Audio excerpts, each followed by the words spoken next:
opening up time to be able to focus and accomplish like deep and meaningful work ultimately requires having to say no. And in the book, you talk about this approach that you attribute to Derek Sivers, I believe, called Hell Yeah or No, if you could speak to that. Yeah, absolutely. So Derek Sivers is most famous as the entrepreneur who, 15 years ago, give or take, was the impresario behind a indie music online store called CD Baby, which was quite innovative with its marketing methods and things like that. And anyway, he sold it and has kind of reinvented himself as a speaker, thinker, etc.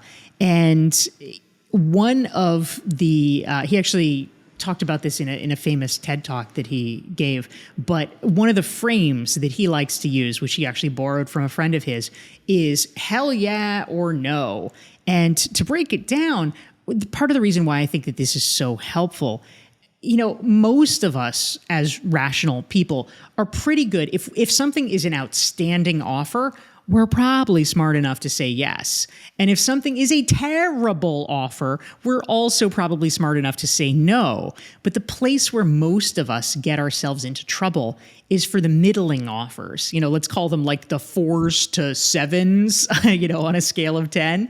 And we often talk ourselves into it because it's like, well, it's no money, but there might be potential clients there. Or, well, it's 2 connecting flights over the Thanksgiving holiday, but, blah, blah, blah, blah, and it's just like, oh no, like you could just see where this is going wrong here. And there might legitimately be good points, like, well, it's a little bit of money, or but I might meet the right people, or who knows. But it's balanced out with negative things. And what Derek Sivers says is like, you know what? You could spend all your time doing that. You could spend all of your time swooping up these just sort of minor things, and because time is finite, you don't have time. You wouldn't have time in your schedule for the great thing were it to come along. And so he says, far better to give yourself the space and the flexibility so you say no to all of those middling things instead of justifying them, instead of hemming and hawing about whether you should do it. Instead, just say, look, if it's not a hell yeah, which, we can sort of roughly say is like a 9 or 10 on the awesomeness scale, then just say no to it and make your life easy for yourself.